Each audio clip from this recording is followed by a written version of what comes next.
Hello everybody and hello students. Today we are doing a lecture related to elasticity, that is properties of matter. Like आपके book में I mean NCERT का जो book 2 है उसमें solid की properties और liquid की properties की बात करिए. So this whole is called properties of matter. तो हम प्रॉपर्टीज ऑफ मैटर को लेके चल रहे हैं और there is a properties of bulk bulk matter, that is the first topic जो कि हम लोग सॉलिड से रिलेटेड होता है. उसके बाद प्रॉपर्टीज ऑफ लिक्विड और प्रॉपर्टीज ऑफ गैसेस होता है. So we are going to talk about that. सो चलते हैं लेक्चर में और देखते हैं कि हमारे लिए आज क्या क्या बेहतरीन है, क्या बेहतर टॉपिक हम सीख पा रहे हैं. So let's enter in lecture and grab this whole new concept today. We are studying properties of matter and this properties of matter. Matter की बात करें तो you know that matter is like solid, liquid and gas, right. और हम लोगों ने matter के बारे में, स्टेट्स ऑफ मैटर की बात करें तो हम लोगों ने 5 बातें सीखी थी. भाई सॉलिड होता है, लिक्विड होता है, गैस होता है, प्लाज्मा होता है एंड बोस-आइंस्टाइन कंडेंसेट के बारे में भी हमने सुना है. बट अगर हम अपने कोर्स की बात करें तो हमारे कोर्स के नज़रिए से हमारे कोर्स में mechanical properties of solid, mechanical properties of liquid and properties of gases ये पढ़ना है हमें. I mean we are not going to study about this plasma and Bose Einstein condensate की बात कंडेंसेट की बात जब करें उसके बारे में हम लोग नहीं पढ़ने जा रहे हैं. We are focused on this parts. और ये आपके बुक में ऑफ मैटर में like solid, liquid and gases के बारे में बात करते हैं हम लोग. तो mechanical properties of solid, mechanical properties of liquid and properties of gases, this is what properties of matter के नाम से ये पूरा का पूरा ब्रांच है ये फिजिक्स का. बट यहाँ पे जो मैकेन सॉलिड के बारे में बात करें और लिक्विड की बात करें तो ये जो चीज है, ये दोनों, ये हम लोग यहाँ लाइक जो प्रॉपर्टीज ऑफ मैटर के की बात करें तो यहाँ पे ये पढ़ाया जाता है. और ये वाला जो चीज है ये हीट एंड थर्मोडायनेमिक्स के सेक्शन में आ जाता है. तो हम लोग, मैं ये कहना चाह रहा हूँ आपको, आपको शायद मेरी बात थोड़ी कम समझ में आई हो. You see, properties of matter मैंने कहा सॉलिड, लिक्विड एंड गैसेस की बात करता हूँ. तो ये जो 2 सेक्शन है, ये वाला पोर्शन हम लोग यही प्रॉपर्टीज ऑफ मैटर करके अगर आप कोई बुक पढ़ोगे तो ये प्रॉपर्टीज ऑफ मैटर में चला जाता है. प्रॉपर्टीज ऑफ मैटर का मतलब हमें क्या क्या पढ़ना है, सॉलिड के बारे में और लिक्विड के बारे में पढ़ना है. और ये जो चीज दिखाई दे रही है आपको, ये वाला सेक्शन, ये इसको हम लोग हीट एंड थर्मोडायनेमिक्स के अंदर पढ़ लेते हैं. इसको हम लोग हीट एंड थर्मोडायनेमिक्स के अंदर पढ़ते हैं. अब क्या आपके एनसीईआरटी में इस तरीके का क्लासिफिकेशन तो किया हुआ है नहीं, तो उन्होंने तो उन सबको चैप्टर बना के रखा हुआ है. तो इसके लिए उन्होंने चैप्टर 9 रख दिया है, that is unit number 9. This is unit number 9.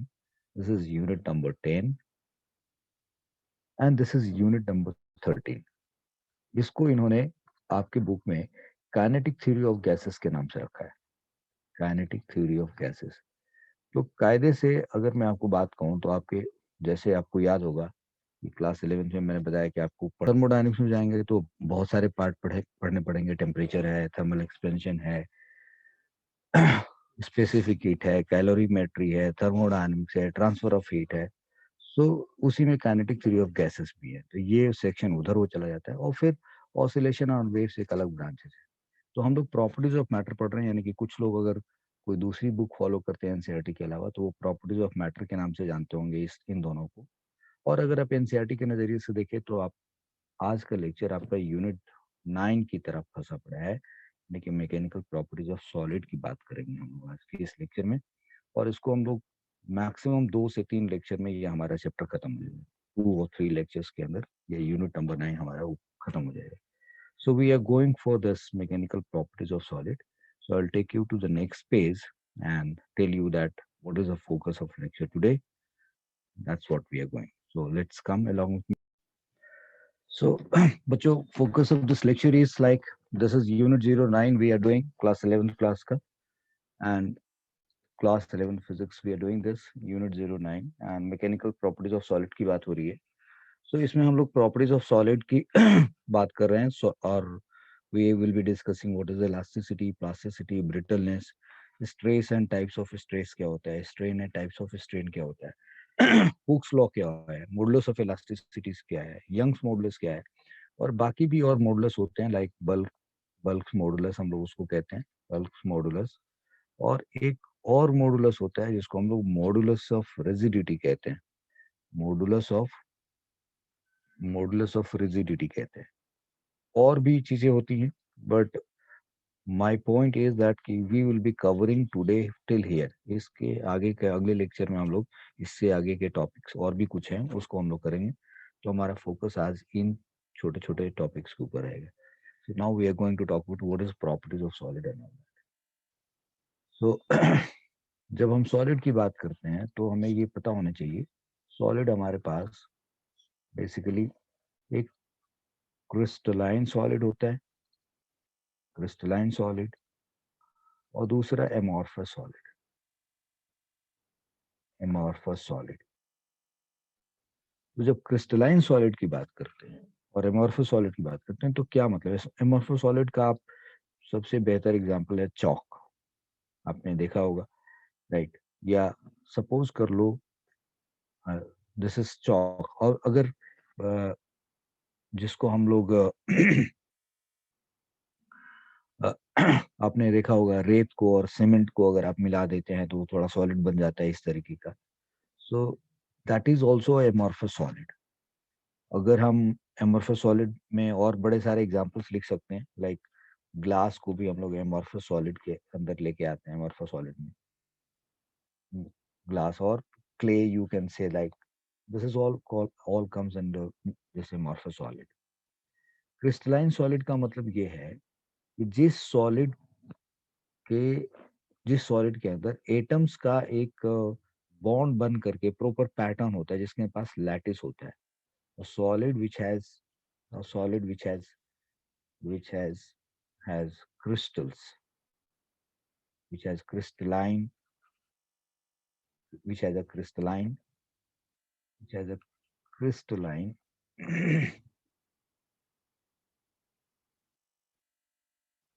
which has a crystalline units, right? क्या मतलब solid which has a crystalline units? मतलब एक एक यूनिट का, जैसे मान लो एक यहाँ ऐसे ऐसे ऐसे ऐसे कुछ बॉडी रख दिया गया, और suppose something like this, like this, like this, और मैंने बोला कि देखो जी ये कनेक्टेड है आपस में ऐसे, समथिंग लाइक दिस, ये ऐसे कनेक्टेड है और ये इस तरीके से कनेक्टेड है। सो इस तरीके से कनेक्टेड है। अब जो इनका ये एक पोर्शन हुआ, ये जो छोटा सा पार्ट हुआ, जिसको हम यूनिट सेल कहते हैं। तो सॉलिड का मतलब कि जिसके पास क्रिस्टलाइन बेस होता है, जिसके पास क्रिस्टल होता है, विच हैज अ लैटिस, और you can say solid which has a lattice, which has a lattice. So this is crystalline solid, or you can say a solid which has a solid which can be which can be which has a property, which has a property like like malleability और ductility, मतलब जिसको खींच के लंबा कर सके या पीट के चौड़ा कर सके। So this is called crystalline solid. And amorphous solid की बात करें तो we are talking about this chalk, glass, clay, I mean जिसको पीटा और वो चूर चूर होकर के बिल्कुल सेपरेट हो गया, वो जिसके पास क्रिस्टल नहीं होता है। So this is crystalline solid and this is amorphous solid, मतलब which has no lattice, which has no lattice, मतलब वहां पे कोई खास स्ट्रक्चर नहीं है और वो बहुत तरीके से रिपीट नहीं होता, which has no lattice. So अब मैं आपको, जो ये क्रिस्टलाइन सॉलिड्स होते हैं इनके दो प्रॉपर्टी होती है और एमॉर्फस की एक प्रॉपर्टी होती है। तो एमॉर्फस सॉलिड के पास जो प्रॉपर्टी है उसको हम लोग ब्रिटल प्रॉपर्टीज कहते हैं, ब्रिटलनेस। और जो क्रिस्टलाइन सॉलिड्स होती हैं इनके पास properties like elasticity and plasticity मिलती है, देख लीजिए, elasticity and plasticity. So we are going to talk about what is elasticity and what is plasticity. So elasticity क्या चीज है? What is elasticity? Elasticity and elastic bodies. Elastic bodies. So what actually we mean by saying elasticity and elastic bodies?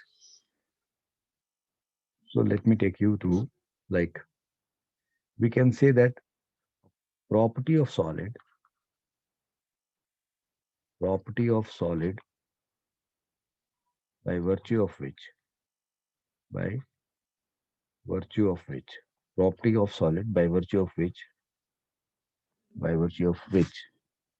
it regains, regains its shape and size, shape and size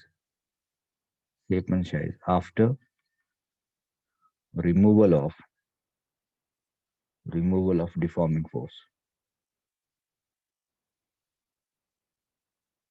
So property of solid by virtue of which it regains its shape and size after removal of deforming force. अब ये deforming force का क्या मतलब है? What actually I mean here deforming force? Deforming force जो मैंने लिखा है इस word का क्या मतलब है भाई? So it is very easily understandable just for a while.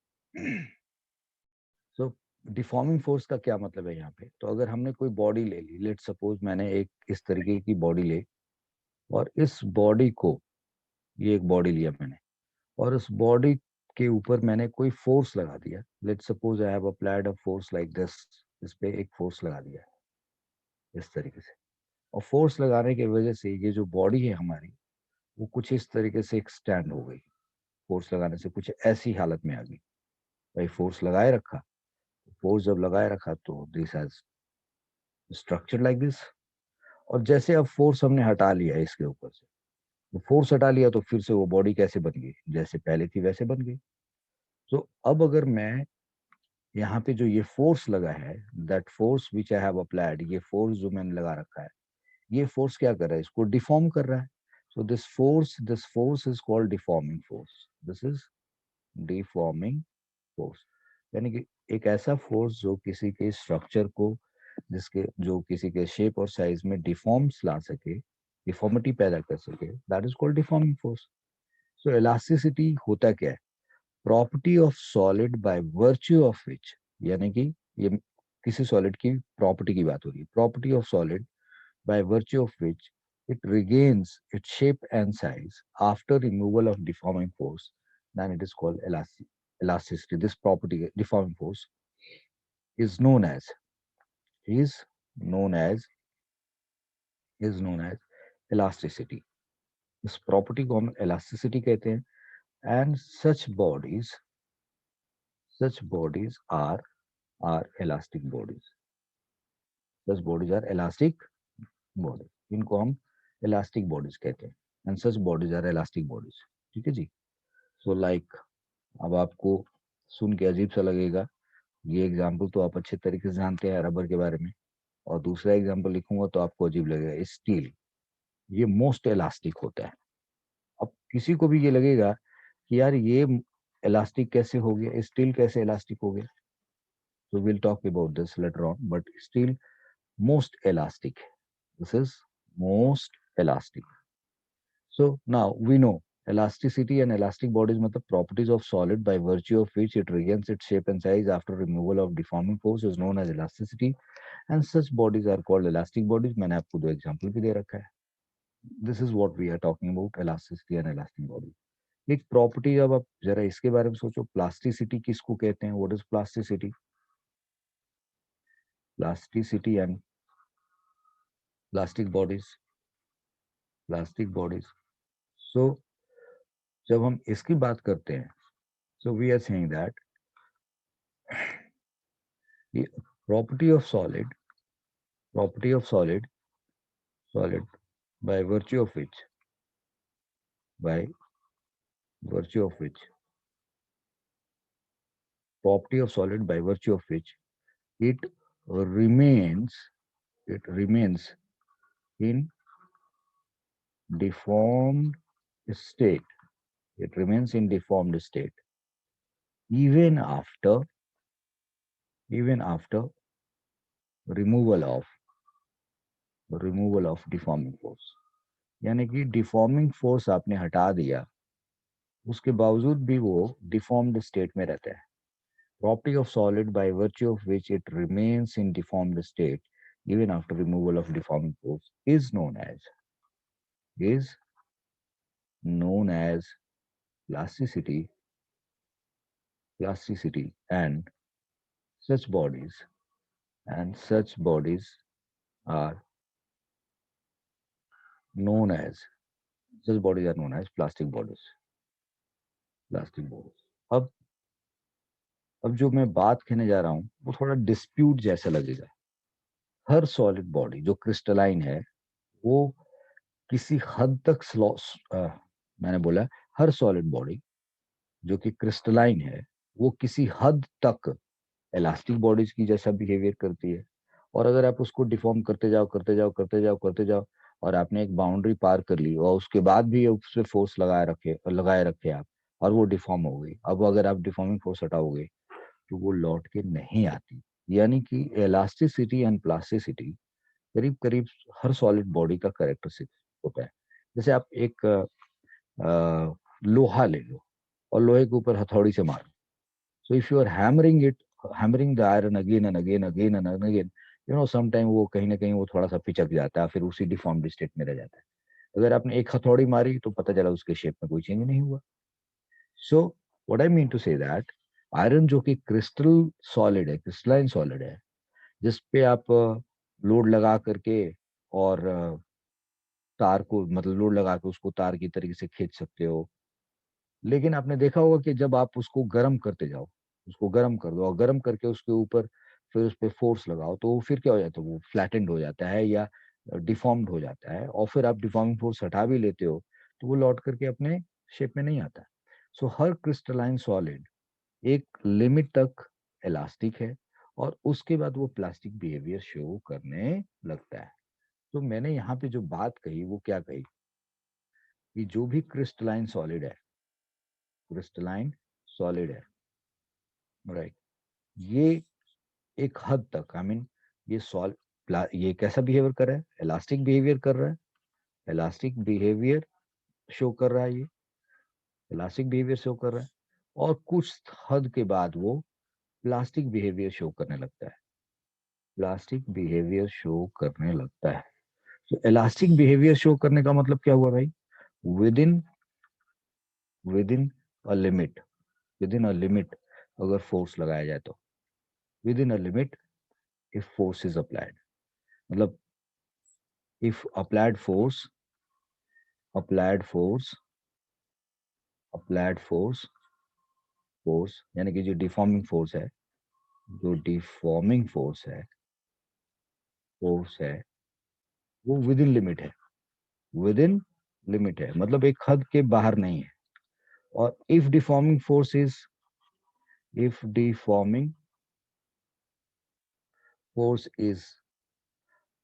Force is out of limit. अब यहाँ पे ये आउट ऑफ लिमिट कौन सा लिमिट, तो एक इलास्टिक लिमिट टर्म होता है. तो बात करेंगे if deforming force is out of limit, that is force is very big, force is very large. तब वो बॉडी को क्या बना देता है भाई, प्लास्टिक बना देता है, उसको प्लास्टिक बिहेवियर शो करने के लिए मजबूर कर देता है. तो ठीक है, ये बात तो समझिएगा. ये ब्रिटलनेस क्या चीज है, तो ये एमॉर्फस बॉडीज की कैरेक्टरिस्टिक्स में आता है. Brittleness, brittleness. अब आपने इसको इसको डिफाइन कैसे करेंगे, देखिए. Property of property of solid property of solid by virtue of which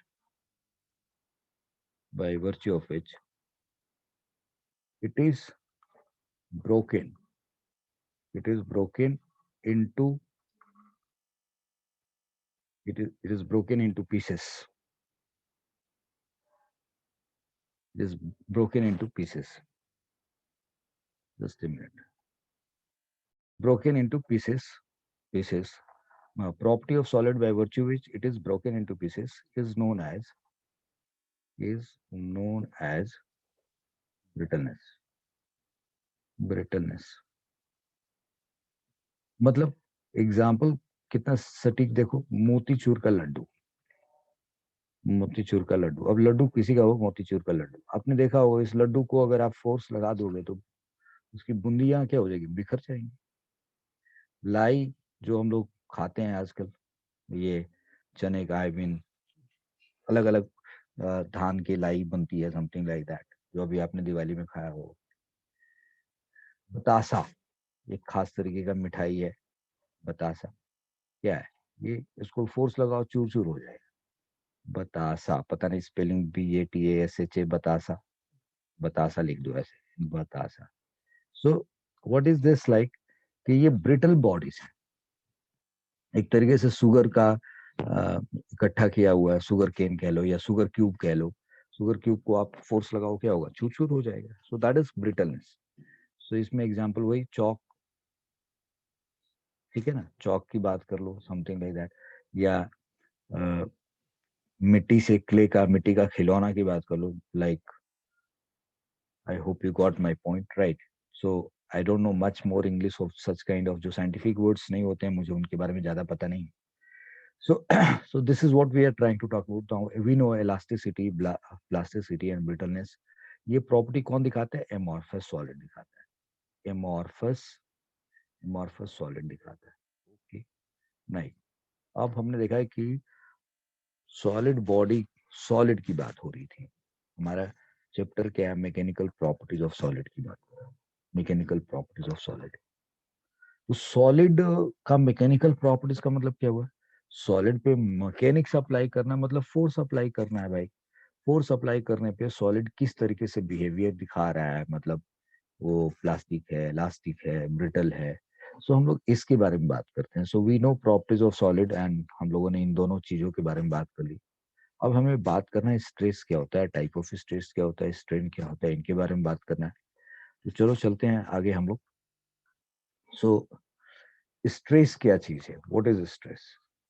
तो स्ट्रेस तो एक ऐसा वर्ड है जो हम सब लोग जानते हैं, but we know stress in terms of psychology, philosophical stress, psychological stress.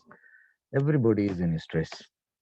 जरूरत से ज्यादा काम है या काम नहीं है, तो काम नहीं करने का जो टेंशन है या काम करने का जो टेंशन है, उस टेंशन से जो फोर्स है, उस फोर्स से जो स्ट्रेस है। सो स्ट्रेस का मतलब क्या होता है? जो भी कोई बॉडी जो नॉर्मल स्ट्रक्चर में है, उसके नॉर्मलिटी को एबनॉर्मल बनाने के लिए आप उस पर कोई फोर्स लगाते हैं, तो भाई वो अंडर स्ट्रेस हो जाता है। तो स्ट्रेस जो है, राइट, स्ट्रेस को डिफाइन कैसे करते हैं हम लोग? तो स्ट्रेस इज डिफाइंड एज, देखिए ध्यान से, stress is defined as, stress is defined, defined as ratio of, बल्कि ये रेशियो ना लिख करके मैं इसको ऐसे तरीके से लिखूं तो ज्यादा अच्छा रहेगा। Stress is defined as force पर unit area, defined as force, force पर यूनिट एरिया। मतलब किसका एरिया भैया, और कौन सा फोर्स? ये बड़ी इंपॉर्टेंट बात होगी नहीं भाई। फोर्स किसका और एरिया किसका? तो डेफिनेटली अब ऐसा तो नहीं हो सकता ना कि एक मजाकिया लहजे में अगर कोई कहे कि भाई हेलो, ये बॉडी ले लो और फोर्स इस बॉडी पे लगाओ, तो आप, ऐसा हो सकता है क्या कि इस बॉडी पे फोर्स लगाएं आप, इस बॉडी पे फोर्स लगाएं और स्ट्रेस इस पे पड़े? बिल्कुल बकवास होगा। How can you do it like this? ये तो कोई मीनिंग नहीं बनेगा। तो अगर आप इस बॉडी पे फोर्स लगाएंगे कुछ इस तरीके से, या इस बॉडी पे फोर्स लगाएं कुछ इस तरीके से, या इस बॉडी पे आप फोर्स कुछ ऐसे लगा दें, तो ये सारे फोर्सेस क्या करेंगे? इस बॉडी पे फोर्स लगेंगे तो उस पर स्ट्रेस पैदा करेंगे। तो stress is defined as force पर यूनिट एरिया। अब आपको याद होगा, प्रेशर एक ऐसा टर्म है जो आपको 7th क्लास या 8th क्लास में पढ़ाया गया था, फोर्स पर यूनिट एरिया समथिंग करके। So we are not talking about pressure, we are talking about stress.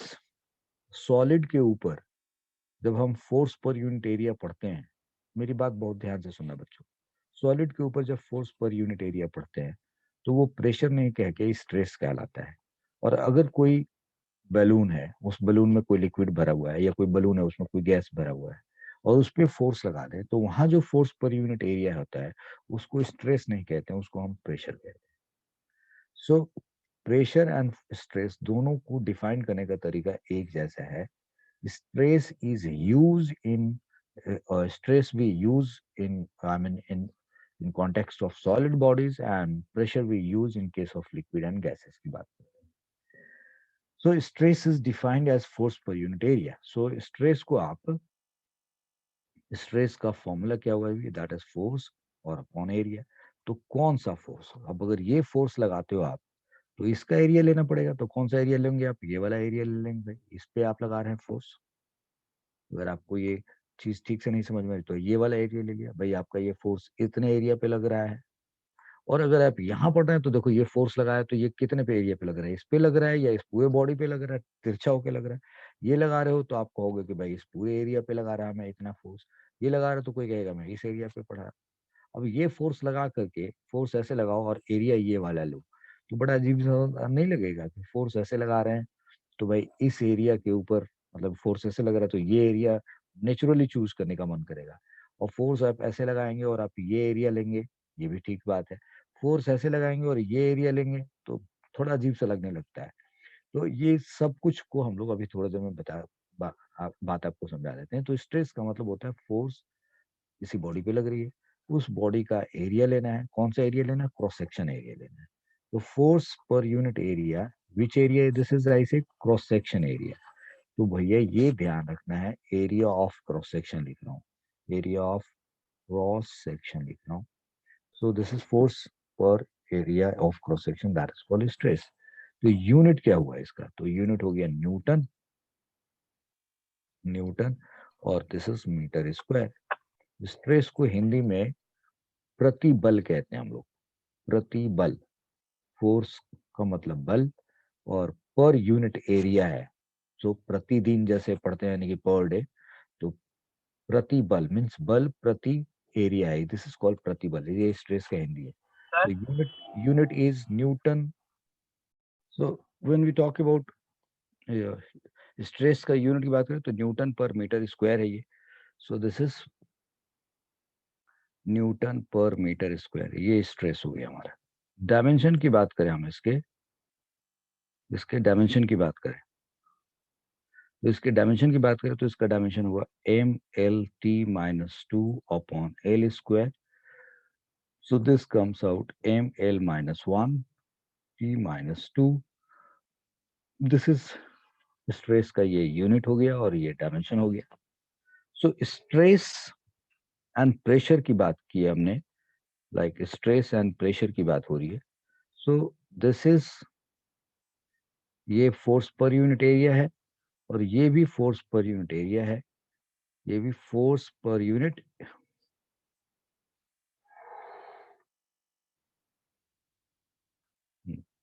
तो ये भी फोर्स पर यूनिट एरिया है। और this we use for, like fluids में यूज करते हैं। फ्लूइड मतलब लिक्विड एंड गैसेस की बात हो रही है, लिक्विड एंड गैसेस में हम लोग इसको स्टडी करते हैं। क्यों कहते हैं, क्या है ये वाई, ये टर्म यहाँ स्ट्रेस बन जाता है और वहाँ प्रेशर बन जाता है। तो जब मैं फ्लूइड पढ़ाऊंगा तो आपको ये बहुत अच्छे से समझाऊंगा। सॉलिड के केस में ये फोर्स पर unit area, that is called stress. Stress का मतलब क्या होता है, स्ट्रेस एंड प्रेशर दोनों में बड़ा फर्क होता है। स्ट्रेस की जब हम बात करते हैं तो जैसे मान लिया जाए, सपोज एक, ये एक एटम है और एक एटम यहाँ पे है और एक एटम यहाँ पे है और एक एटम यहाँ पे है। अब अगर आप इधर से खींचे इसको और इसको इधर से खींचे तो ये जो इंटरमोलिकुलर फोर्स है वो क्या करेगा, अपोज करेगा ना भाई। आप अगर पुल लगा रहे हैं यहाँ से, if you are applying a force here, pull लगा रहे हैं इधर से और इधर से पुल लगा रहे हैं, तो ये इसके लेंथ में क्या होगा, बढ़ोतरी होगी। एटम्स के हर दो एटम्स के बीच का सेपरेशन क्या होगा, बढ़ेगा अगर आप फोर्स लगाओगे तो मतलब एक तो आप जब फोर्स लगाते हो तो इनके बीच का जो इंटरमोलिकुलर फोर्स है वो इस फोर्स को अपोज करता है। और अगर अपोज कर पाया तो अच्छी बात है, और अगर ये लगाने वाले फोर्स लोग बहुत ज्यादा है, बड़ा है, तो उनके हिसाब से थोड़ा क्या हो जाता है, एक्सटेंड कर जाता है। और अगर कॉम्प्रेस कर रहे थे तो वो कॉम्प्रेस हो जाता है, और जैसे ही आप हटाते हो वो अपने पुराने फॉर्म में आ जाता है। तो यानी कि जब किसी की स्ट्रक्चर में, स्ट्रक्चर इस किसी के अंदर फोर्स लगा के स्ट्रक्चरल चेंज किया जाता है, स्ट्रक्चरल चेंज किया जाता है, तो हम उसको कहते हैं स्ट्रेस। और जब किसी पे फोर्स लगा करके उसमें स्ट्रक्चरल चेंज, तो किया जा रहा है, लेकिन साथ साथ उसको एक जगह से दूसरी जगह तक फ्लो करा दिया जाता है, तो वहां यूज होता है pressure. So stress is used in case of solid because it can bring change in its shape and size, but it does not make it flow. ये इसको flow नहीं कराता. प्रेशर में क्या होता है, it can bring change in shape and size, but उससे भी ज्यादा वहां पे that can shift the the the matter on which that force per unit area is acting from one place to another place. In that sense, it is called pressure, and here it is called stress. So blood का pressure measure किया जाता है, blood का stress नहीं major किया जाता है, और आयरन के ऊपर प्रेशर नहीं बल्कि फोर्स मेजर किया जाता है. So I hope you understand. Now stress के बारे में मैंने आपको बात बता दी. अब स्ट्रेस का यूनिट भी सीख लिया, डायमेंशन भी सीख लिया. हमने देखा कि स्ट्रेस फोर्स पर यूनिट एरिया होता है. अब मैं आपको बताना चाहूंगा कि टाइप ऑफ स्ट्रेस के बारे में. What is type of stress? Type of stress की बात करें तो ये क्या चीज है? तो जब हम टाइप ऑफ स्ट्रेस की बात करते हैं, टाइप ऑफ स्ट्रेस की बात करते हैं, तो मैं आपको बताना चाहूंगा कि there are two types of stress. Basically two types of stress. एक है नॉर्मल स्ट्रेस, नॉर्मल स्ट्रेस, और दूसरा है टेंजेंशियल, टेंजेंशियल और शेयरिंग स्ट्रेस. शेयरिंग स्ट्रेस कहते हैं इसको हम. दो तरीके का ये स्ट्रेस होता है. नॉर्मल स्ट्रेस को हम लोग दो पार्ट में डिवाइड करते हैं. एक लॉन्गिट्यूडनल, लॉन्गिट्यूडनल, और दूसरा होता है वॉल्यूमेट्रिक, वॉल्यूमेट्रिक. और ये टेंजेंशियल और शेयरिंग स्ट्रेस तो यही चीज है. तो अब ये नॉर्मल स्ट्रेस क्या चीज है? तो let's talk about normal stress. जब हम नॉर्मल स्ट्रेस की बात करते हैं, तो अब इसको आप ऐसे समझिए, मैं कोई बॉडी दिखाता हूँ आपको इस तरीके की, और इस तरीके की आपने कोई बॉडी ले ली, और इस बॉडी पे आपने एक फोर्स लगा दिया. जी भाई, एक you are applying a force on this. Let's suppose you are applying a force. ठीक है जी, चलो ये फोर्स आप यहाँ नहीं लगा रहे हो, यहाँ लगा रहे हो. अब आपके इस फोर्स ने यहाँ पे क्या किया? ये जो फोर्स लगा है, वो फोर्स इस एरिया ऑफ क्रॉस सेक्शन के परपेंडिकुलर लगा है. ये फोर्स इस एरिया ऑफ क्रॉस सेक्शन के परपेंडिकुलर लगा है. तो आपने जो फोर्स लगाया वो already area of cross section के परपेंडिकुलर लगा है. This is called normal stress. It is called normal stress. यानी कि when force is perpendicular, when force is force is perpendicular, when force is perpendicular, when force is when force is perpendicular to area of cross section, to area of cross section, cross section, then force per unit area जो आएगा, इसको हम normal stress कहते हैं. Normal stress. So basically बात क्या हुई? So if you are talking about normal stress, so you are saying a perpendicular upon area. That's what the point is. ये एरिया ऑफ क्रॉस सेक्शन है, ये normal stress हो गया. अब ये लॉन्गिट्यूडनल वॉल्यूमेट्रिक दो तरीके की होती हैं. तो इसका क्या मतलब है? तो अब आपने यहाँ पे कोई बॉडी लिया भाई, और इस बॉडी का क्रॉस सेक्शन एरिया ये है, this is it's cross section area, और इस क्रॉस सेक्शन एरिया पे आपने फोर्स लगाया, और फोर्स लगाने से आप क्या देख रहे हो? सपोज करो इसके लेंथ में चेंज आ जाए, यानी कि इसके लेंथ में चेंज कुछ इस तरीके से आ गया. लेट सपोज मैं अब इसी बॉडी को ऐसे दिखाऊं कि ये वाली बॉडी ऐसे बन गई, इस तरीके से बन गई भाई. This body has developed like this force लगाने से. और अब ऐसा अगर हो गया, if it has happened like this, तो इसका मतलब क्या हुआ? It has brought change in its length. तो अब इसके लेंथ में चेंज आया है, तो ये क्या कहलाएगा? Longitudinal stress. सो और अगर इसके, ये एक एग्जांपल समझाया. दूसरा एग्जांपल देखिए, सपोज कर लो मैं एक ये कंटेनर लेता हूं मैं, और इस कंटेनर में मैंने समझना है बच्चे लोग, सपोज कर लो यहाँ तक ये मैटर है कोई, इसके अंदर ये इतने वॉल्यूम पे ऐसे फिक्स पड़ा हुआ है। फिर मैंने क्या किया है, फिर से देखना पड़ेगा। ये मैंने लिया, इसी मटेरियल के बारे में दिखा रहा हूँ, और समथिंग लाइक दिस। एंड अब मैं कह रहा हूँ कि आपके फोर्स लगाने से, आपके फोर्स लगाने से वो थोड़ा ऐसे रिड्यूस हो गया। Now look at this here, I am using this कि मैंने यहाँ पे फोर्स लगाया, और इस फोर्स की वजह से ये क्या हुआ, कुछ इस तरीके से रिड्यूस हो गया। तो इसके वॉल्यूम में चेंज आ गया। क्रॉस सेक्शन एरिया क्या रहा, same, it has the same cross section area. तो भाई अगर यहाँ पे क्रॉस सेक्शन एरिया सेम है, जैसे यहाँ पे दिख रहा है, यहाँ पे क्रॉस सेक्शन एरिया सेम हो गया, बट आप क्या देख रहे हैं, वॉल्यूम चेंज हो गया फोर्स लगाने से। आपने यहाँ पे फोर्स लगाया, आपने यहाँ फोर्स लगाया, इस फोर्स से वॉल्यूम में चेंज हो गया। अब यहाँ फोर्स लगाया, इस फोर्स के लगाने से क्या हुआ, लेंथ में चेंज आ गया। मैं आपको ये चीज दिखाऊं तो आपको शायद अच्छा लगे। देखो मैंने इसको पकड़ा और फोर्स लगाने से सपोज करो ये ऐसे रिड्यूस होने लगे।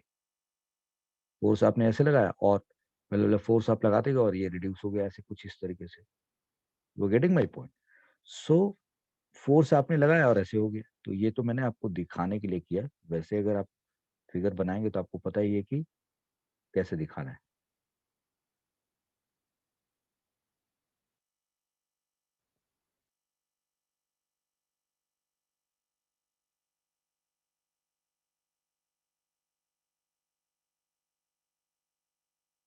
So that's what my point is कि अगर आपने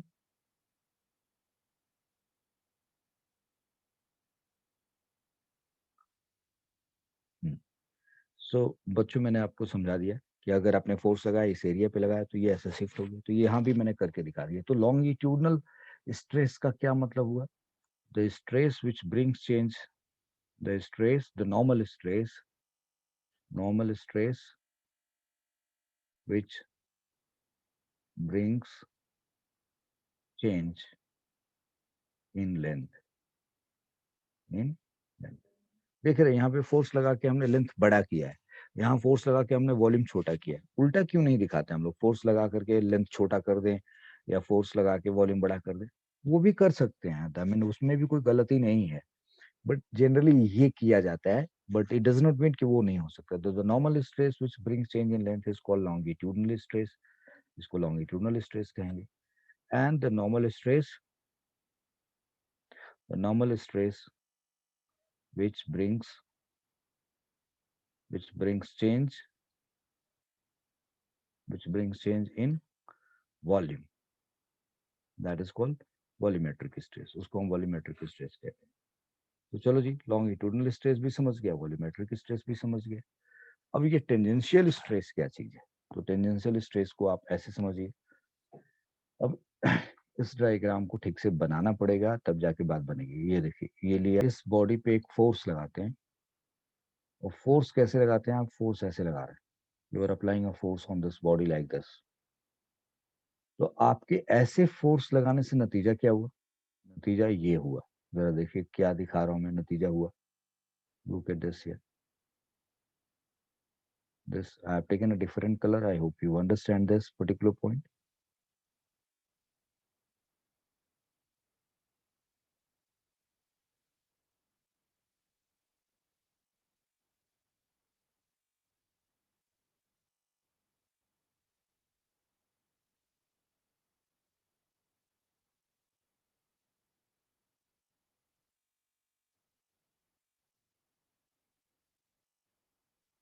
तो अब आपके फोर्स लगाने से अगर इस ये बॉडी डिफॉर्म कर गई कुछ इस तरीके से, ये थीटा डिफॉर्म हो गया, फोर्स आपने ऐसे लगाया, और ये पूरा का पूरा आपको ये दिख रहा होगा, मैं उम्मीद कर रहा हूँ समझ पा रहे होंगे आप। ये आपके इस फोर्स लगाने से ये पूरा स्ट्रक्चर थोड़ा ऐसे शिफ्ट हो गया, इस तरीके से थीटा आएंगे। आपने देखा होगा मोटी किताब के साथ ऐसे ही होता है। एक मोटी किताब के कवर पे हम लोग फोर्स लगाते हैं तो उसकी बाइंडिंग थोड़ी क्या हो जाती है, मुड़ जाती है। तो इस तरीके से ये जो शिफ्ट हो जाता है, हम लोग अपने सर के बालों को सेट कैसे करते हैं, अपने हाथ से ऐसे बालों पे उंगलियां डालते हैं और फिर ऐसे ऐसे कर देते हैं, तो बाल क्या होता है, आपके टेंजेंशियल फोर्स के अलोंग के डायरेक्शन में सेट हो जाता है। तो this is called like sharing stress और टेंजेंशियल स्ट्रेस, जब हम टेंजेंशियल स्ट्रेस की बात कर रहे हैं, टेंजेंशियल स्ट्रेस की बात कर रहे हैं, so we are saying that it is defined as, it is defined as force, force per unit area, where force is, where force is parallel, क्या लिख रहा हूँ, force is parallel to surface, force is parallel to surface area, surface area के parallel force लग रहा है।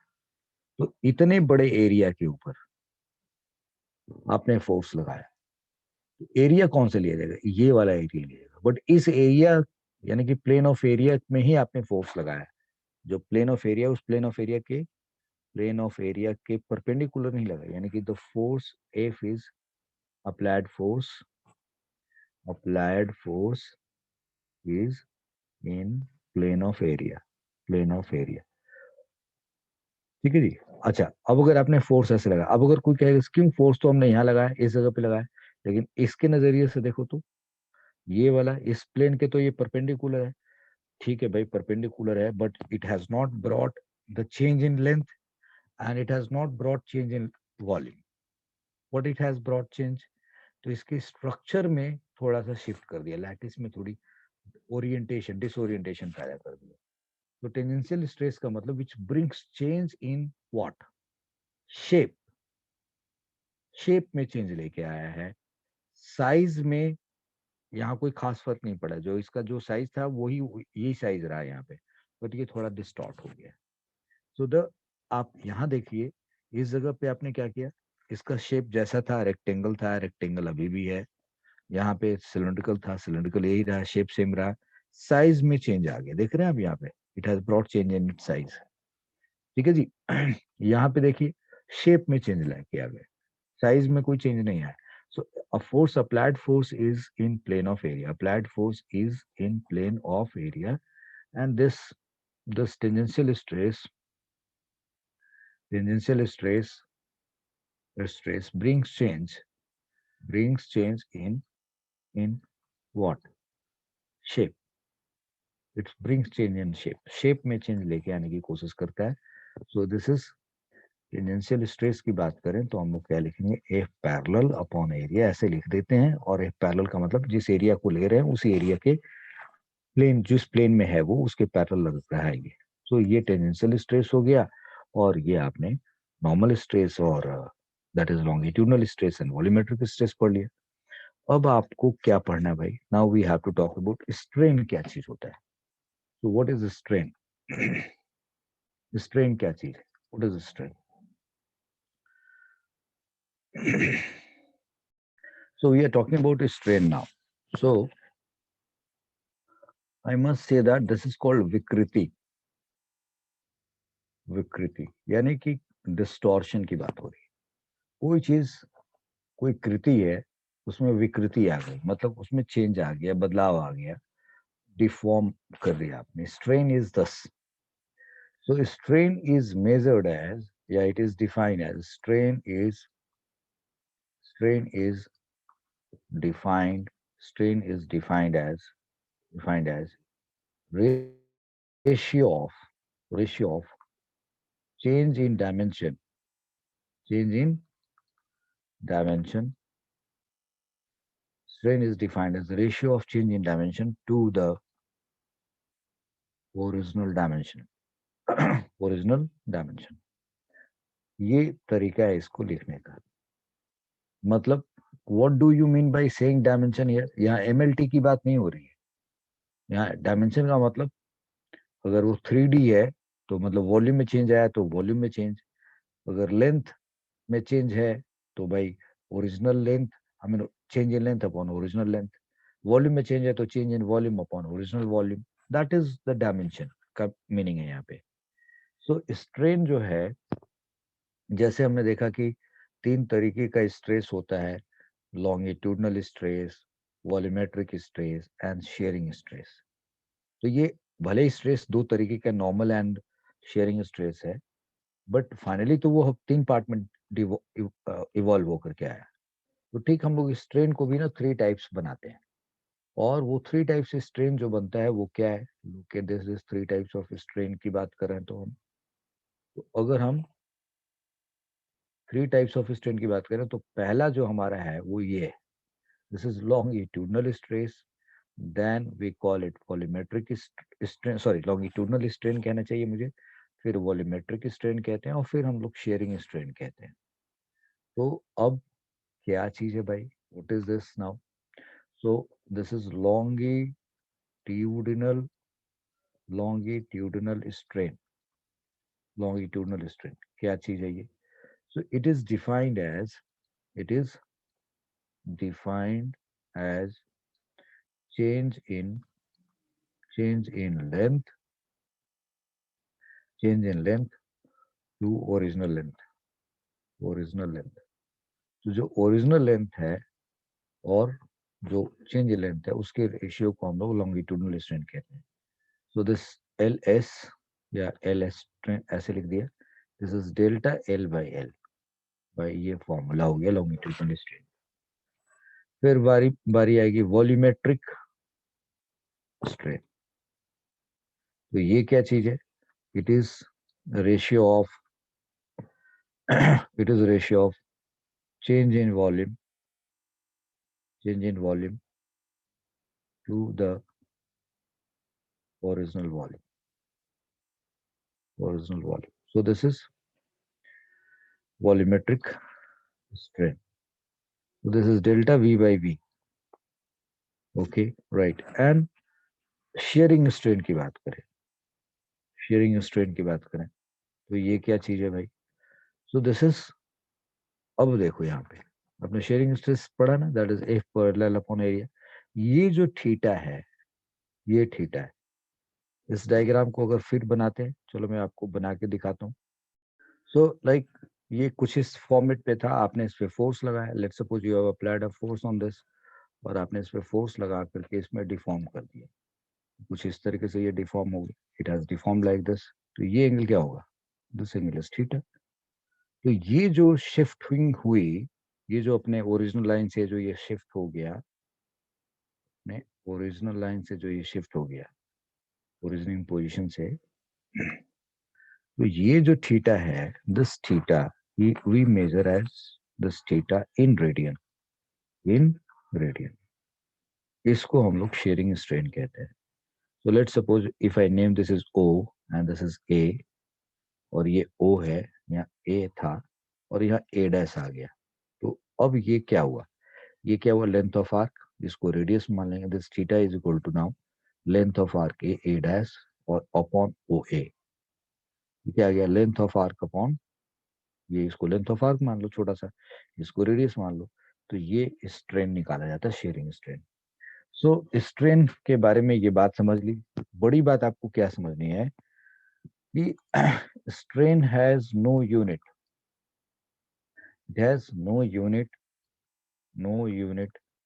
And no unit and no dimension.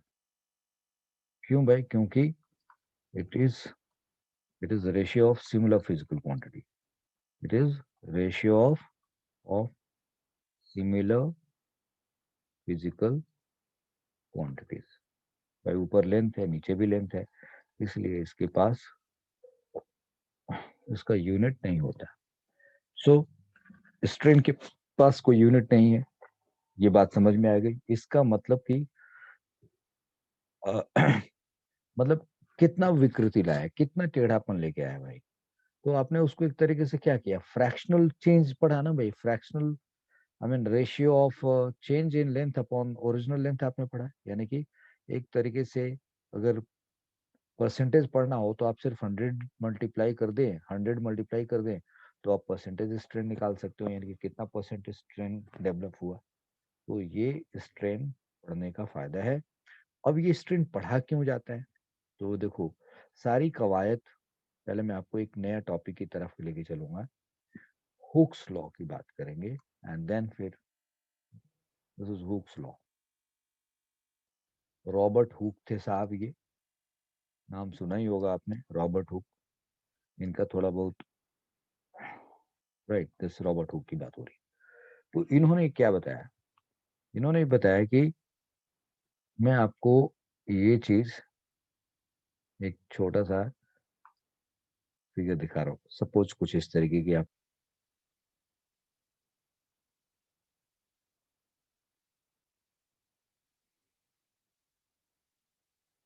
So now, अगर आप इस थ्री डायमेंशनल बॉडी पे फोर्स लगाएंगे, if you apply a force, तो आप अपने सपोज कर लो इस पे फोर्स लगाया कुछ इस तरीके से, तो भाई फोर्स लगाओगे तो इसमें डिस्टॉर्शन पैदा होगा। फोर्स हटा लोगे तो फिर से अपनी पोजीशन पे आ जाएगा। That is what going to happen. Force हटा लोगे तो फिर से अपनी पोजीशन पे आ जाएगा। थोड़ा बड़ा फोर्स लगाओगे तो और ज्यादा इसमें स्ट्रेन पैदा होगा। फोर्स हटा लोगे फिर से अपनी पोजीशन पे आ जाएगा। फिर और बड़ा फोर्स लगाओगे, थोड़ा और बड़ा स्ट्रेन आ जाएगा। फिर से फोर्स हटा लिया तो फिर क्या हो गया, बॉडी अपनी पोजीशन से आ गई। तो मैं आपको जो ये खेल हो रहा है, इस खेल को कुछ ऐसे दिखाऊं तो ज्यादा अच्छा रहेगा। Let's see here, I take it like this, ये लाइक दिस, और यहाँ पे मैं सपोज कर लो कुछ इस तरीके से। right? अब मैं आपको ये कहना चाह रहा हूँ कि अगर मैं यहाँ पे इस पर्टिकुलर जगह पे फोर्स लगाता हूँ, और फोर्स अगर बड़ा लगाया, तो ये भाई ये पोजीशन हो गई, फिर से ये अपनी पोजीशन पे आ गया। ओके, फिर और फोर्स बड़ा लगाया, यहाँ तक लेके आया, फोर्स हटा दिया, ये फिर अपनी पोजीशन पे चला गया। और बड़ा फोर्स लगाया, वो यहाँ तक आ गया, फोर्स हटाया, फिर से अपनी पोजीशन पे आ गया। So don't you think that कि जितना बड़ा फोर्स लगा रहे हो उतनी बड़ा स्ट्रेन पैदा हो रहा है। लेकिन ये सब कैसे होगा, अगर आप इसको उठा करके यहाँ लेके आओ और अब आप हटा दो, तो हो सकता है वो यहीं पे आकर रुक जाए। तो अब ये प्लास्टिक बिहेवियर हो गया। तो इसका मतलब कि अगर आपने ऐसे दबाया छोड़ दिया यहाँ पे आ गया, ऐसे दबाया छोड़ दिया यहाँ पे आ गया, फिर दबाया छोड़ दिया फिर यहाँ पे आ गया, तो इसका मतलब कि अगर आपने स्ट्रेस बढ़ाया है तो स्ट्रेन बढ़ा है। लेकिन स्ट्रेस बढ़ाने पे स्ट्रेन कब तक बढ़ रहा है भाई, विद इन अ लिमिट। अगर आपने स्ट्रेस बढ़ा के यहाँ तक कर दिया, ठीक है, और स्ट्रेन काफी बढ़ गया, और अब आपने अगर स्ट्रेस हटाया तो अब वो लौट के तो नहीं आ रहा, बस वो यहीं तक रह गया। स्ट्रेस घटाने से तो फिर से स्ट्रेन जीरो नहीं हुआ। So that is what the point we are talking about. तो कुल मिला के बात सिर्फ ये है कि हुक्स ने ये कहा कि with in elastic limit, within elastic limit. What is this meaning of elastic limit? Within elastic limit मतलब जिस लिमिट तक बॉडी इलास्टिसिटी शो करती है। तो यहाँ पे जो मैं सबसे पहले आपको बता रहा था कि यस, इस जगह पे ये डिफॉर्मिंग फोर्स लगाया, if deforming force is out of limit, मतलब यहाँ कौन सी लिमिट की बात हो रही है, इलास्टिक लिमिट की बात हो रही है। अब मैं ये टर्म अगर लिखूंगा तो आपको समझ में आएगा, इलास्टिक लिमिट की बात हो रही है। If applied force performance with in limit, मतलब कौन से लिमिट की बात हो रही, विद इन इलास्टिक लिमिट की बात हो रही। तो इलास्टिक लिमिट का मतलब है जब तक आपने फोर्स लगाया, और इस फोर्स लगाने से स्ट्रेस बनता है, और स्ट्रेस बनाने से इसमें स्ट्रेन डेवलप होता है, और जब अगर हमने फोर्स हटा लिया और वो स्ट्रेन खत्म हो जाता है, तो अगर ऐसा हो रहा है तो वो इलास्टिक लिमिट कहलाएगा। तो within elastic limit stress is directly proportional to strain, and stress is directly proportional to strain, and this stress is equal to, we write here E, and this is E, or into strain, we write like this. So what is E?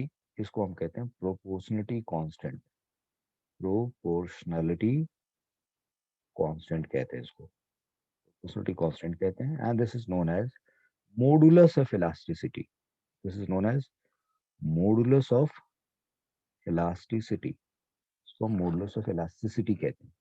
So within an elastic limit stress versus strain होता है। ये है Hooke's law.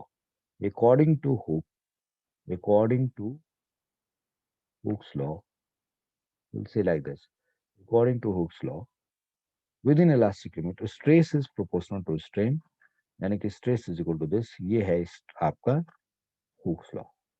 यहीं पे Hooke's law खत्म हो, right. ये बात यहाँ पे जो खत्म हुई, ये आपका ओके।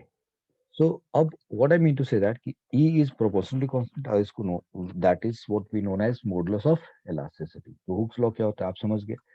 अब ये मॉडुलस ऑफ इलास्टिसिटी क्या चीज है। So modulus of elasticity, modulus of elasticity ये क्या चीज है भाई। So we know that, we know that within elastic limit, within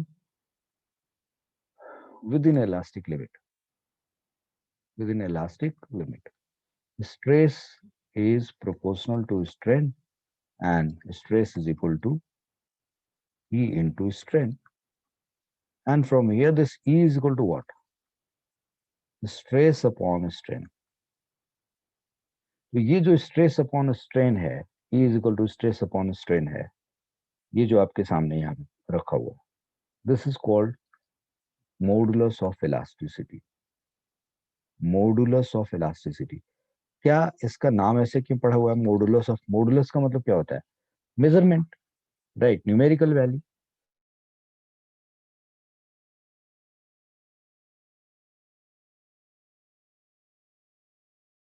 major किया जा सकता है कि किस लिमिट तक वो इस इलास्टिक है।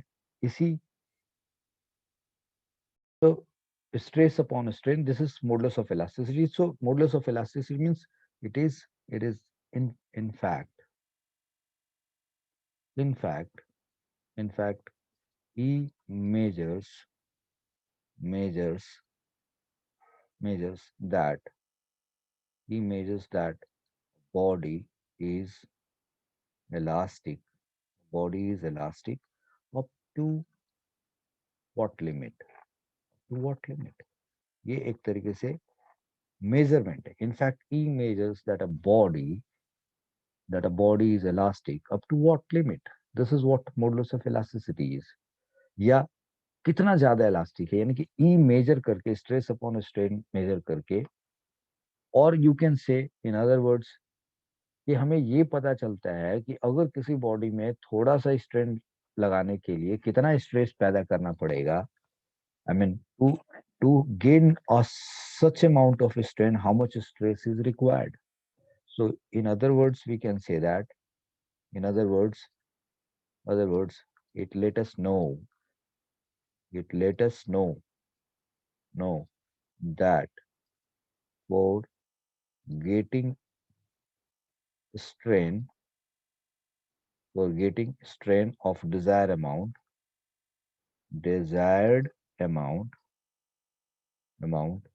how much stress is required? How much stress is required? आपको एक बड़ी कमाल की बात बताना चाहूँ।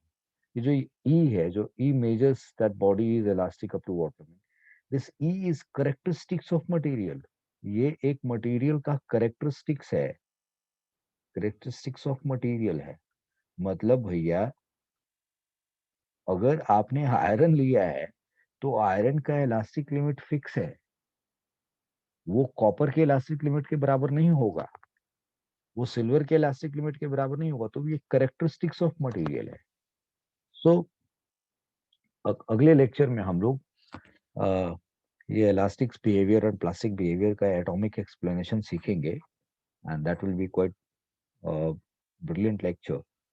So here I am saying that कि हर मटेरियल का जो ये ई है, मॉडुलस ऑफ इलास्टिसिटी है, ये उसका करेक्टरिस्टिक्स है। तो ये ई होता क्या है ये मैंने बता दिया। तो क्या ई एक ही टाइप का होता है? नो, डिपेंड करता है कि आप उस बॉडी की इलास्टिसिटी किस तरीके से मेजर करना चाह रहे हैं। तो मैं अभी फिलहाल यहाँ पे जो बताया, आई होप इतनी बात समझ गए होंगे। और दूसरी बात बता रहा हूँ कि unit of elasticity, unit of unit of modulus of elasticity, unit of modulus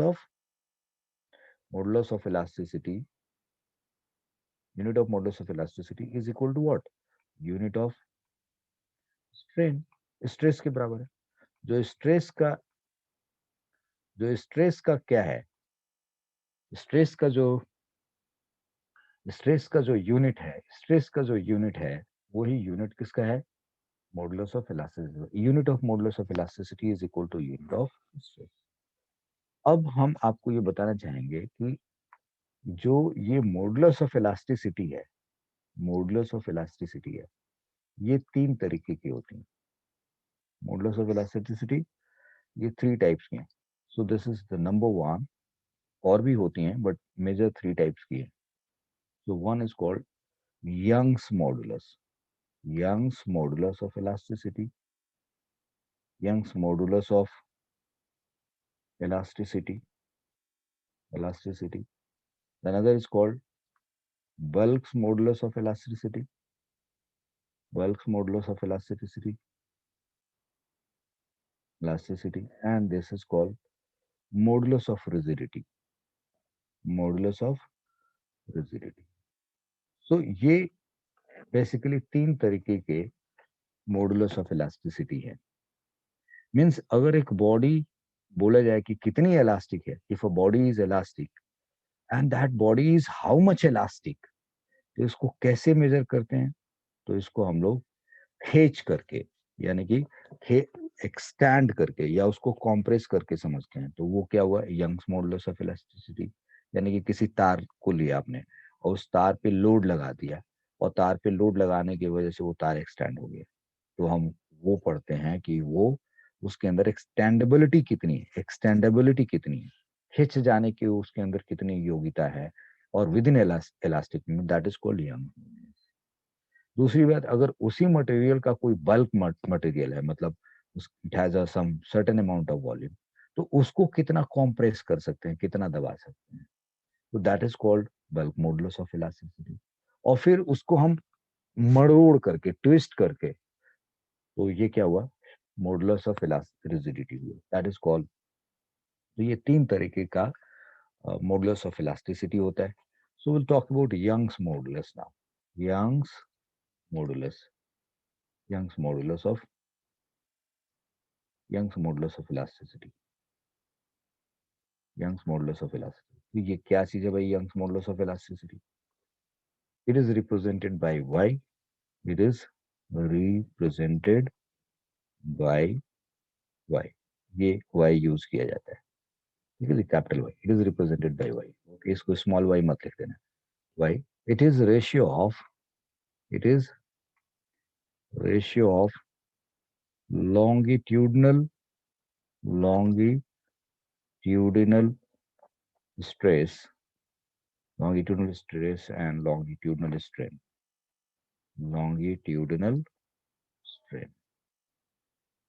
It is represented by y. It is ratio of longitudinal strain, stress and longitudinal strain. This y is equal to, we write longitudinal stress upon longitudinal strain. This is y. ये हमारा young modulus है। तो ये जो आई आया, Y आया हमारे पास, longitudinal stress upon longitudinal strain, तो ये जो रिजल्ट आया, अब इसको, ये तो हमारा थ्योरेटिकल कॉन्सेप्ट हो गया भाई कि इसको हम यंग मॉडुलस ऑफ इलास्टिसिटी कहेंगे। Now here what I want to say is कि जो लॉन्गिट्यूडनल स्ट्रेस होता है उसके बारे में तो हमें पता है कि ये एफ नॉर्मल अपॉन ए है, और लॉन्गिट्यूडनल स्ट्रेन की बात करते हैं। तो अब यहाँ पे मैं आपको कुछ चीजें दिखा रहा हूँ, समझा रहा हूँ, उसको बहुत तरीके से समझने की जरूरत है। Look at this here. यहाँ पे मैंने कोई मटेरियल लिया इस तरीके से, ऐसे सपोज मैंने ये इतना पतला सा एक ऐसे लगा दिया, एक। फिर दूसरी सिचुएशन में मैं फिर एक लाइन लेता हूँ, और अब मैंने यहाँ पे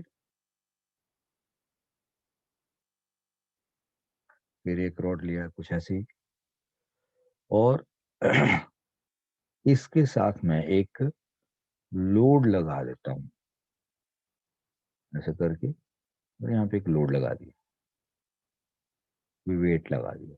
लेट्स सपोज हमने कोई वेट अटैच कर दिया इसके साथ। अब ये जो सीन बना है यहाँ पे हमारे पास, ये दो तरीके की सीन है। यहाँ पे कोई मटेरियल है, सीधा सीधा ऐसे हैंग कर दिया है, यहाँ पे इस मटेरियल के साथ हमने एक लोड लगा दिया। तो ये फिगर 1 मान लो आप, ये फिगर 1 मान लो, ये फिगर 2 मान लो, ऐसे करके। तो भाई अगर 1 के केस में यंग मॉडुलस पढ़ना है तो ये लॉन्गिट्यूडनल स्ट्रेस क्या है, यानी कि अच्छा एक तो ये सिचुएशन है, एक एक सिचुएशन और बना लेते हैं। Let's see like this, figure 1 2, इसको 3 बनाएंगे और यहाँ पे ले लेते हैं दिस एंड,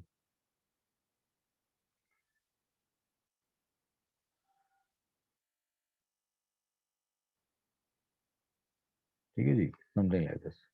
और यहाँ पे सिर्फ और सिर्फ एक इस तरीके से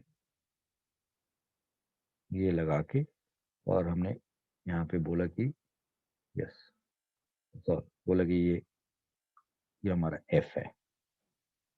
ये फिगर ये 2 बना दो, इसको 3 बना दो भैया, और ये 1 बना दिया। So now what I mean to say here is कि अगर फिगर 1 के हिसाब से देखें, मतलब ये एक हमने एक मटेरियल रखा जी, इस मटेरियल का वेट होता होगा अपना खुद, इस मटेरियल का अपना वेट होता होगा, बट या हो सकता है इसका वेट कुछ खास हो ही नहीं। ये कोई लगाया और ऐसे फोर्स लगा करके हम लोग, और जो ये फोर्स लगाया हमने, साफ साफ दिख रहा है कि ये इस एरिया के परपेंडिकुलर लगाया। तो इस केस में जब आपने फोर्स लगा तो लॉन्गिट्यूडनल स्ट्रेस क्या बनेगा, तो लॉन्गिट्यूडनल स्ट्रेस बनेगा ए परपेंडिकुलर अपॉन दिस एरिया, नीचे क्या हुआ, डेल्टा एल अपॉन एल। तो ये वाई का फॉर्मूला क्या हो गया जी, F upon this, F upon this A into this delta L और इनटू दिस एल। ये एक फॉर्मूला बन के आ गया यहाँ पे। यानी कि जहाँ पे आपने किसी बॉडी पे, यानी कोई वायर है, उसके अपने वेट के बारे में कुछ खास आइडिया नहीं है आपको, you don't know, I mean, मतलब उसके वेट की वजह से अगर उसको टांग दिया तो खुद नहीं लटक रहा है, या it is not going to elongate, आपने फोर्स लगा करके ऐसे किया। अब फिगर 2 की बात करें, इसकी बात करें तो हमने कहा कि देखो जी, हमने यहाँ पे कोई फोर्स नहीं लगाया, इसका एक अपना वेट होता होगा। लेट सपोज ये सेंट्रल पॉइंट है और ये इसका वेट यहाँ से ऐसे की तरफ लग रहा है, तो भाई तुम्हारा वेट लग रहा है कुछ इस तरीके से। तो अब अगर इस बॉडी का वेट लग रहा है यहाँ पे, और ये अपने वेट की वजह से खुद ही हो रही है, तब यहाँ पे क्या लिखेंगे हम, M G upon this area, यानी कि यहाँ पे ए का मतलब क्या हो, फिर से एरिया ऑफ क्रॉस सेक्शन की बात हो रही है। तो now here in this case M G upon A upon this delta L by L. तो अब ये फॉर्मूला क्या बन गया, M G L upon delta L into this A. तो ये आपके पास यंग मॉडुलस का ऐसा ना फॉर्मूला होकर के, यानी कि ये बॉडी अपने वेट की वजह से खुद ब खुद एलोंगेट हो रही है। तो अब यहाँ पे डब्ल्यू जो इसका वेट है वही एम जी हो गया जी, समथिंग लाइक दैट। ठीक है जी। अब यहाँ पे आप कह दो कि जी नहीं, मैंने ये बॉडी अपने वेट के हिसाब से फॉलो करी थी, यहाँ पे इस बॉडी के वेट के बारे में कुछ खास डिस्कशन नहीं है, मतलब नहीं दे रखा है, आपने फोर्स लगा के इसको एलोंगेट किया। दूसरे केस में बॉडी अपने वेट की वजह से एलोंगेट कर रही है। एक तीसरा केस जो मैंने यहाँ रखा है, मैं ये भी कह सकता हूँ कि इसके ऊपर मैंने इधर से कोई फोर्स नहीं लगाया, इसका ये अपने वेट की वजह से नहीं हो रही, हमने कोई लोड लगा दिया जी, और ये एम मास का लोड लगाया। तो एम मास का लोड लगाया तो भाई मास मास इसका एम है, तो इसका वेट कितना होगा, तो weight is equal to W, and the W is equal to how much, M.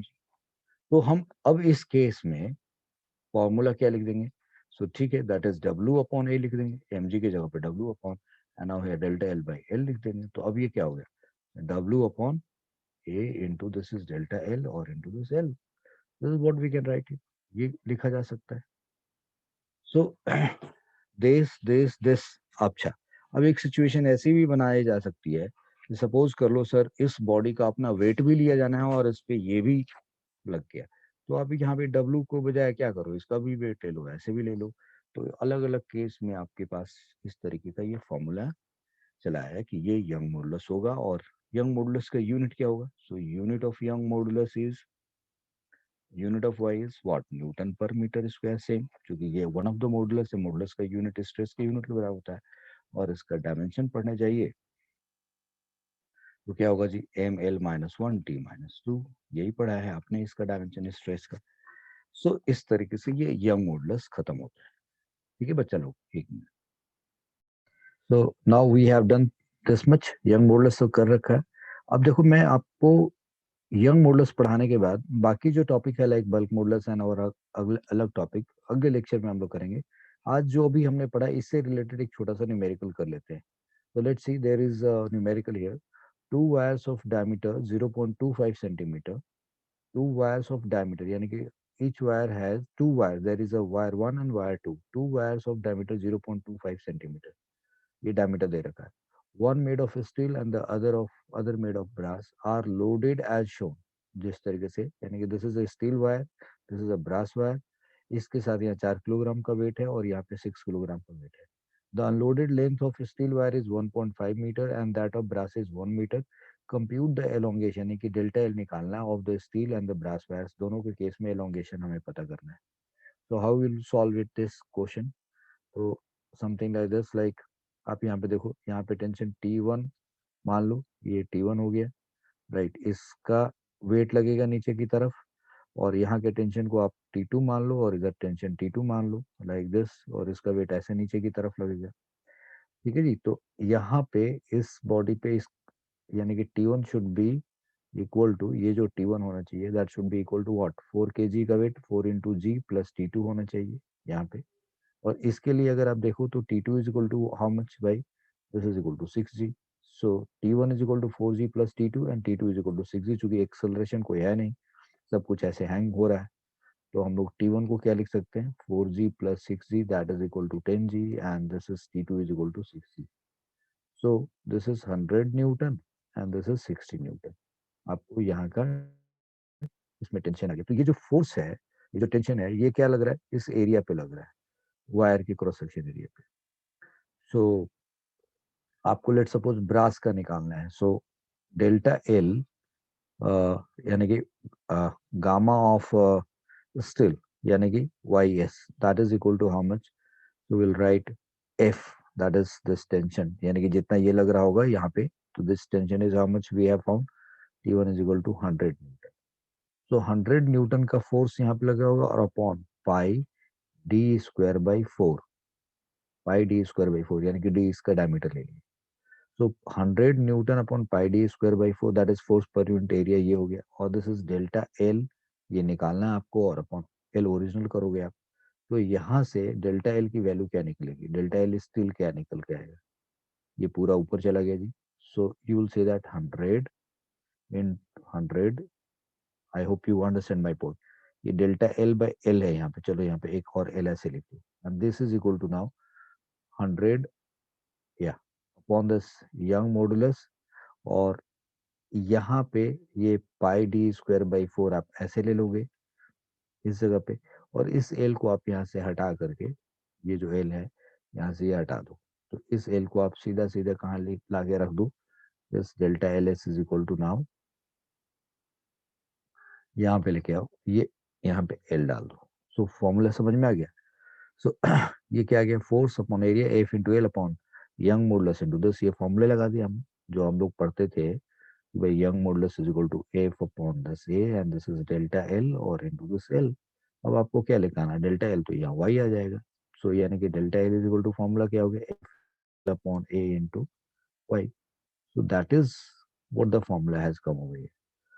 ये फॉर्मूला हो गया आपके लिए. तो अब डेल्टा एल स्टिल निकालना है आपको, तो ये लिखा हुआ 0.25, just a minute, this is या इट इज 0.25 सेंटीमीटर है. So we can write it like 25 into 10 ka power minus 2 centimeter. So if I want to write in meters, so 25 into 10 का पावर माइनस 4 मीटर. ये हमारे पास diameter दे रखा है. हमें क्या चाहिए, pi D square by 4. So pi D square की अगर बात करें, so pi that is 3.14, D square that is 625 और 8 to 10 का पावर माइनस 8 हो गया ये हमारा. सो पाई डी स्क्वायर की वैल्यू ये आ गई. ठीक है जी. दिस इज 25 इंटू 10 का पावर माइनस 4, तो इसका स्क्वायर करेंगे तो ये हमारे पास रिजल्ट आ गया. ये 4 हमारे पास ऊपर चला जाएगा. So this delta L still अगर हम निकालते हैं तो ये 100, एल की वैल्यू है 1.5 एंड ये 4 नीचे से ऊपर चला गया, नीचे आ गया 2 इंटू 10 का पावर 11. और नाउ पाई डी स्क्वायर की वैल्यू लगती है दैट इज 3.14 इंटू 625 और 10 का पावर माइनस 8. तो ये सॉल्व होकर के क्या आ गया, ऊपर देखो 600 हो गया, नीचे कितना हो गया 625 हो गया. Yes, this is 625. 3.14 into two that is, चलो इसको 3.14 ही रहने देते हैं. और ये 2 है हमारे पास, इसको काट करके चलो यहाँ पे 2 रख देते हैं. और फिर ये देखो 11, और यानी कि ये +3 है, ऊपर जाकर के क्या हो गया -3 आ गया. Now in next step this is 300 divided by 625 into 3.14 and this multiplied by 10 का power -3 मीटर. So this delta L still is equal to, ये मीटर में है. तो अगर आप इसको सेंटीमीटर में लिखेंगे, दिस इज इन मीटर, तो आप 10 स्क्वायर से मल्टीप्लाई करेंगे तब ये सेंटीमीटर में होगा. सो दिस इज 10 का power -1, so this comes out 30 divided by 10 का पावर 2 से मल्टीप्लाई कर दिया. सो -1 बचा, यानी कि 30 डिवाइडेड बाय 625 इंटू 3.14, इतना सेंटीमीटर, ये रिजल्ट होगा. अब ये फाइनल कैलकुलेशन आप कर दीजिए, आंसर निकाल दीजिए इस तरीके से. That's okay. नाउ सिमिलरली अगर हमें delta L compute the elongation of brass निकालना है, तो ब्रास के केस में डेल्टा एल बी निकालना होगा, तो फाइनल कैलकुलेशन कहाँ जाएगा. तो यहाँ पे 100 की जगह पे आप क्या लिखेंगे, ये देखो यहाँ 6 T2 निकालना होगा. T2 कितना 60 Newton, that is 6G 60 Newton. तो यहाँ पे आप क्या लिखेंगे हम लोग, यस T2 की बात करें, सो T2 कितना है 60 न्यूटन, तो यहाँ 60 लिखेंगे. ये हमारे पास 60 हो गया. फिर ये कितना है 1 मीटर है, दिस लेंथ इज 1 मीटर, और into this 4, and this is 1 into 10 का पावर 11, ये ब्रास का होता है, and this into 3.14, right, and this is 625 into 10 का पावर -8. ये इतना मीटर आ गया सेम स्टेटस में, right. So now this comes out 60 into 4, that is 240. और ये देखो 10 का पावर 3 बचेगा, ऊपर जाके 10 का पावर -3 कर दिया आपने, नीचे क्या आ गया जी 625 इंटू 3.14. That's how. सो इसको सेंटीमीटर में लिखोगे आप, तो this will come out 24 divided by 625 into 3.14, 3.14 centimetre. This is how it is delta L brass निकलते हैं. सो इस तरीके से आप इस क्वेश्चन को सॉल्व कर सकते हैं. सो इसके साथ ही आज का ये लेक्चर खत्म करते हैं हम लोग, और अगले लेक्चर में हम लोग इसके और कॉन्सेप्ट्स को कर लेंगे, और फिर उसके बाद न्यूमेरिकल करेंगे. So thank you very much for watching this video. Keep watching, keep liking, and keep promoting, keep sharing, keep commenting. Thank you very much. God bless you. Bye. See you in the next lecture.